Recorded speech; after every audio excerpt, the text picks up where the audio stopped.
সকালবেলা ঘুম থেকে উঠে দেখি বাড়িতে নতুন অতিথির আগমন। ওপস, সরি, নতুন অতিথিদের আগমন। হ্যালো এভরিওয়ান, আমি Priya. Welcome back to my new blog. তো তোমরা সবাই কেমন আছো? আশা করি ভালো আছো। বাট কিছুদিন সূর্য মামা যে পরিমাণে রাগ দেখাচ্ছে, মানে কি আর বলবো। এত রাগ সূর্য মামার কোথা থেকে আসলো আমি জানি না। যাই হোক, তোমরা কিন্তু নিজের শরীরের খেয়াল রেখো, আর প্রচুর পরিমাণে জল খেও, আর প্রেফার করবে একটু লাইট আর হেলদি খাওয়ার। কিছুদিন ধরে না চাতক পাখির মতো চেয়ে আছি, কবে একটু বৃষ্টি হবে, কবে একটু বৃষ্টি হবে। তোমরা যারা কলকাতায় থাকো তারা প্রত্যেকেই জানো যে কলকাতায় কী পরিমাণে গরম। কিন্তু কী আর করা যাবে, আমরা তো মানুষ।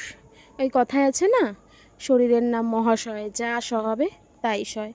বাট সিরিয়াসলি বলছি, আর সহ্য হচ্ছে না এই গরমটা, আর সহ্য হচ্ছে না।